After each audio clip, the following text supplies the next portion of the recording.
Rectificative pour l'exercice 2016.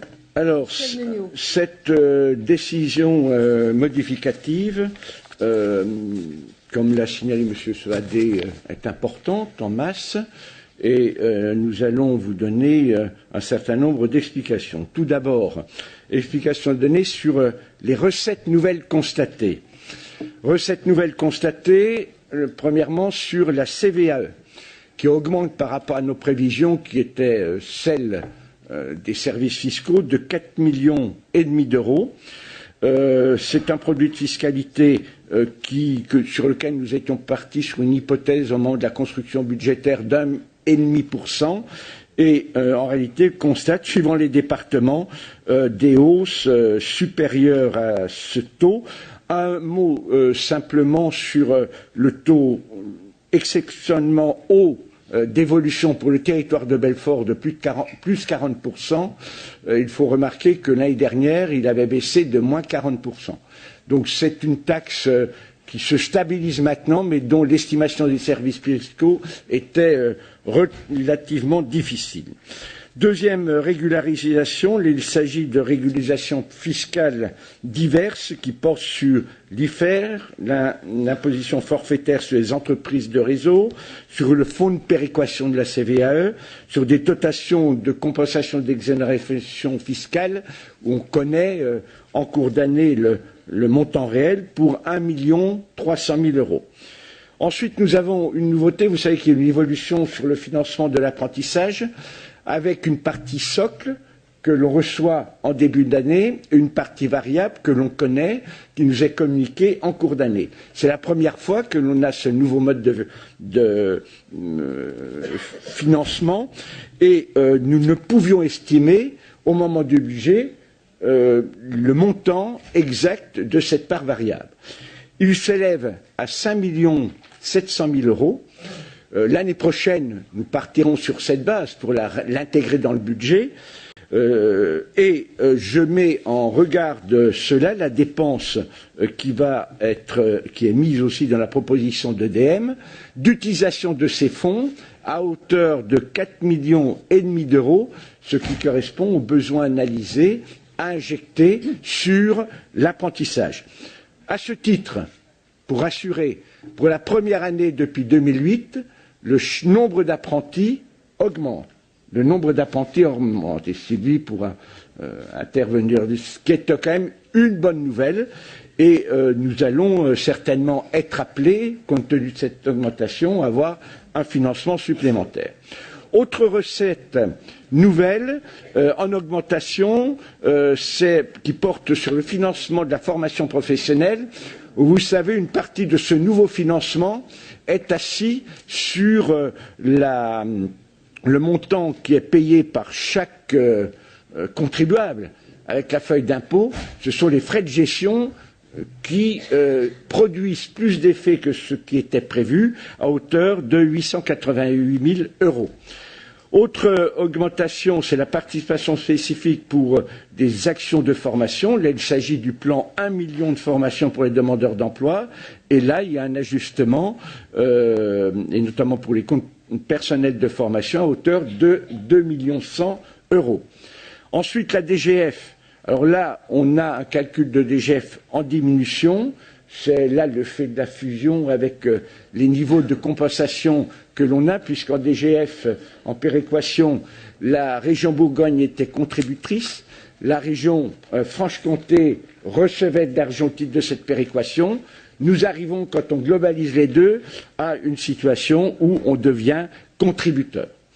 Sur le FCTVA, là aussi, 1,8 million, c'est lié à une augmentation du FCTVA par rapport à certaines consommations en TVA qui portent notamment sur le plan lycée franc-comtois.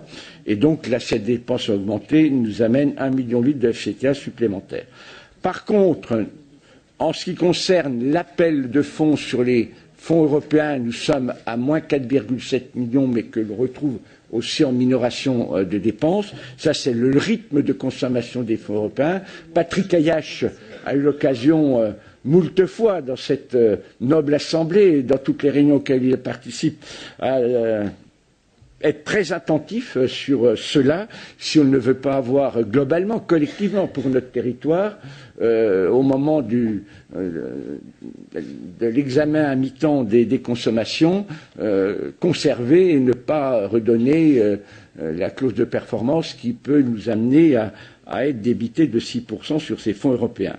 Ensuite, nous avons un certain nombre d'autres recettes en ajustement qui sont des participations diverses et variées que l'on peut avoir dans d'autres domaines d'action, là pour 5 100 000 €. Voilà donc pour le total des recettes nouvelles qui se totalisent, qui font un total de 15 millions d'euros, un peu plus de 15 millions d'euros. En matière de dépenses et d'investissements, il y a effectivement une annulation globale de dette de 58 800 000 €. Ça, c'est une partie de la présentation que l'on peut avoir. Par contre, l'autre présentation que l'on peut avoir, c'est ce qui est réellement dépensé. Ce qui est réellement dépensé va être aux alentours de 300 millions d'euros, c'est-à-dire l'équivalent de ce que Bourgogne et Franche-Comté avaient consommé en crédit d'investissement sur l'année 2014 et sur l'année 2015. Donc, sans porter d'excuses, et je vous dire un peu comment on va vous proposer cela à venir, et ça plaira beaucoup à M. Grappin. Donc je le dis, chaque fois qu'on peut faire plaisir à M. Grappin, on le fait. Voilà. Je dis quand même que notre budget a été voté le 29 avril et que on arrivera à une consommation en absolu, qui sera à peu près l'équivalent en année pleine de ce qui a été consommé dans une année 2015 en Bourgogne-Franche-Comté. On ne demande pas de satisfaction, on demande à revoir un peu le jugement des années. Le problème que l'on a et que nous avions, et j'espère qu'on va le résoudre, qui était soulevé tant 2 fois par an en Franche-Comté qu'en Bourgogne, ou en Bourgogne et en Franche-Comté, était de mettre un certain nombre de prévisions budgétaires et avoir notamment un investissement des taux de réalisation faibles au regard de ce qui était fait. La construction budgétaire qui vous sera proposée, sur laquelle nous travaillons et à la demande de la présidente, est de faire en sorte que l'on ait une évaluation beaucoup plus serrée de la réalité de la consommation finale en investissement. Et c'est toute la mécanique que l'on met en place actuellement et qui vous sera présentée dans les orientations budgétaires et dans le budget. Ce qui évitera 2 fois par an avoir une reprise du même discours, à la fois au moment, en novembre en général, quand les feuilles des arbres tombent, au moment où on fait cette DM d'ajustement, et une nouvelle fois au mois de juin, là quand le soleil est à son zénith, où effectivement on reprend les mêmes thèmes, les mêmes propos quand on le constate au code administratif. Mais ce disant, comme je connais les coups à l'avance, si on a cet exercice qui est compliqué à évaluer, essayez d'éviter, au moment du débat d'orientation budgétaire et beaucoup plus au budget, de faire des comparaisons sur les prévisions, en disant mais vous avez baissé votre ambition en investissement. Voilà, je le dis simplement avant que vous n'écriviez cela. Alors, nous allons rentrer point par point sur... Monsieur Grappin apprécie, sourit, donc tout va bien. Donc sur l'investissement, nous avons une réduction, je vais aller à grands traits, sur les politiques territoriales. Et là, je ne porte pas de jugement, je dis la réalité. Moins 10,5 millions qui viennent essentiellement sur les programmes Cœur de village, Éco-village, qui n'ont pas été sollicités, notamment à hauteur d'1 million d'euros. Nous avons ensuite la rénovation urbaine, qui est en diminution en AP de 3 millions et en CP d'1,5 million d'euros.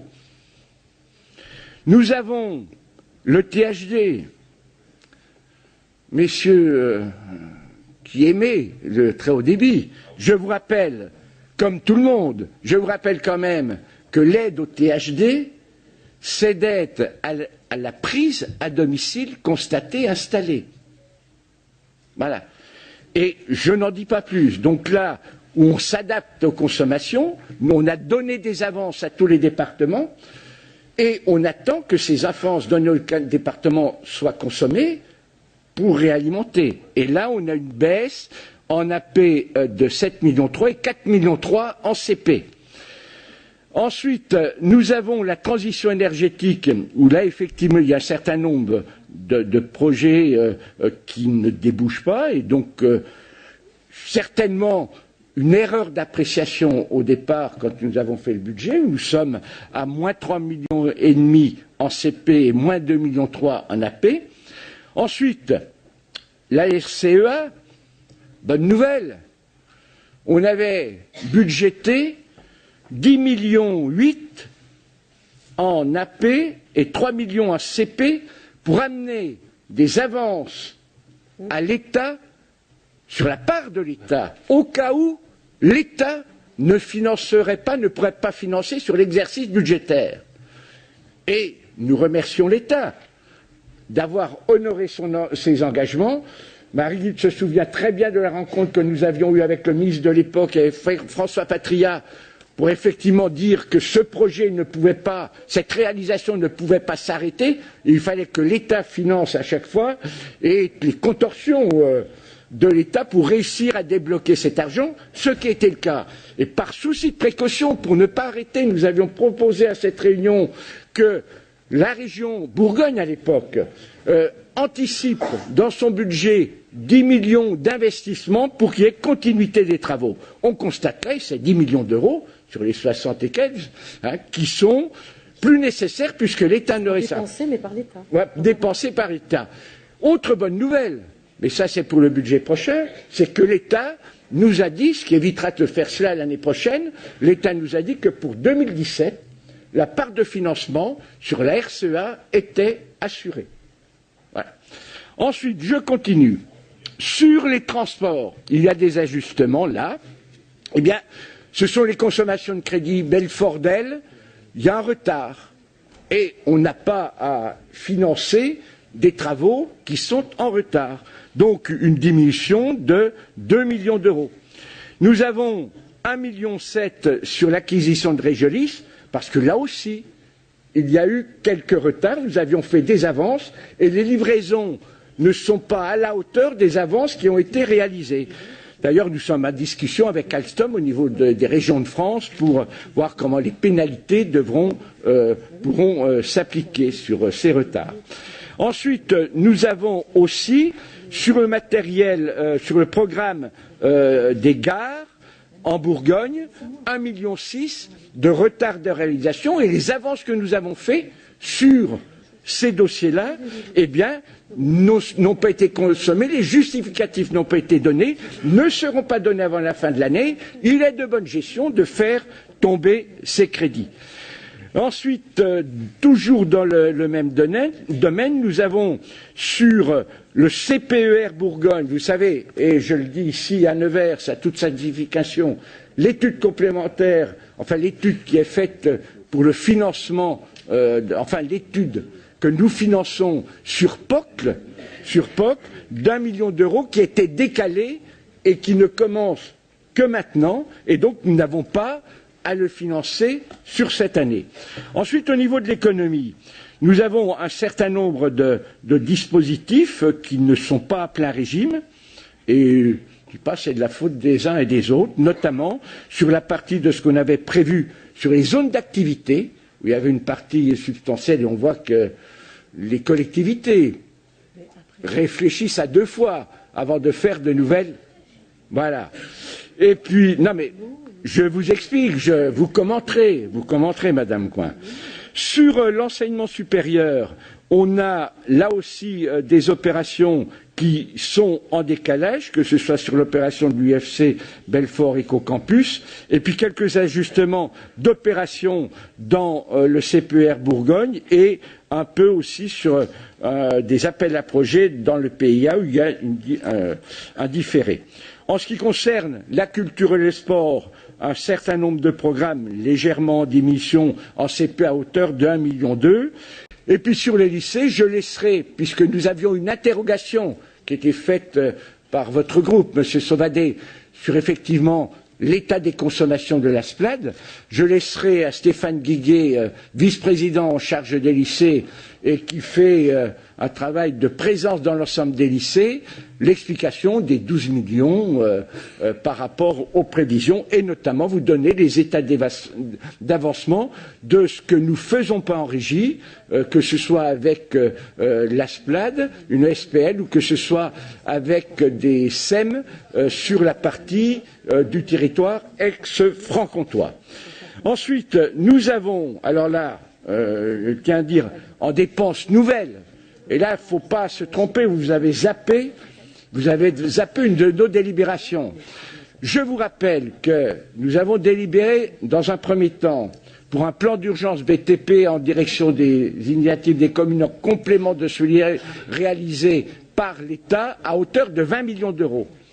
Quand nous avons constaté que l'État honorait ses dépenses sur la partie RCEA et que nous n'avions pas avancé l'argent, Éric Houlet a proposé à l'exécutif et à la présidente de reporter ces 10 millions d'euros parce que les demandes faites par les communes étaient supérieures à l'enveloppe que nous avions prévue. Et donc nous avons capté ces 10 millions d'euros pour les rajouter à ce qui était prévu initialement. Donc, il n'y a pas de retrait ou de truc, vous avez recyclé, non. On a rajouté les 10 millions d'euros. C'est 20 plus 10, ce qui fait 30 au total.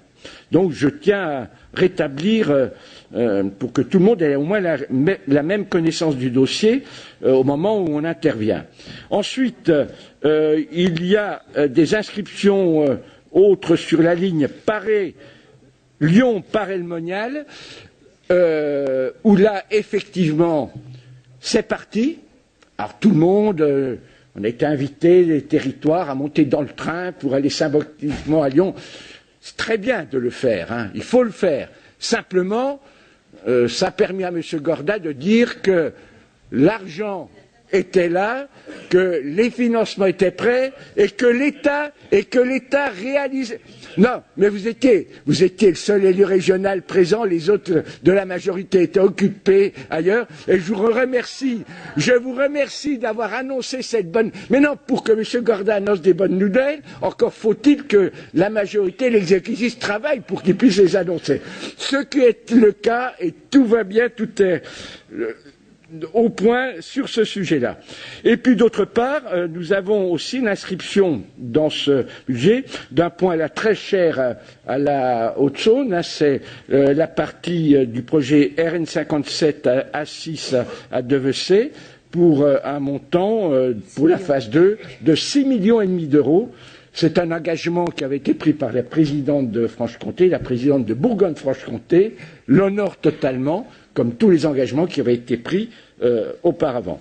Donc voilà la situation dans laquelle nous sommes en investissement. En fonctionnement, il y a quelques AE d'ajustements qui se font jour, que ce soit sur l'exploitation de lignes ferroviaires, sur des salons, sur des achats de formation professionnelle, sur la vie lycéenne, des bourses d'étudiants, sur du sanitaire et social. Il y a aussi donc l'inscription de la présidente a parlé dans son rapport liminaire d'un complément pour l'accueil des réfugiés à hauteur de 328 millions d'euros en AE et 388 millions en CP, ça c'est le one shot, et après nous allons, dans le cadre de nos compétences, faire en sorte que les réfugiés accueillis aient toutes les conditions d'un bon accueil. Ensuite, il y a en dépenses de fonctionnement le pendant de ce que je vous ai dit tout à l'heure en recette des 4,5 millions sur la taxe d'apprentissage, la part dynamique de la taxe d'apprentissage qui va aller directement au CFA en fonctionnement. Et globalement, quand on regarde les chiffres qui vous sont proposés, nous avons des recettes nouvelles à hauteur de 15 940 691,29 €. Nous avons en dépenses, moindre dépense à hauteur de 61 781 944,95 €, ce qui nous fait donc un ajustement de l'emprunt d'équilibre qui passe de 174 806 280,87 € à 97 083 644,63 €, ce qui veut dire que, bon an mal an, nous sommes dans une situation où le recours à l'emprunt nouveau sur cet exercice sera très limité, voire nul. Voilà donc la présentation. Et peut-être que Stéphane peut parler de la partie lycée, qui était un sujet abordé par M. Sauvadet.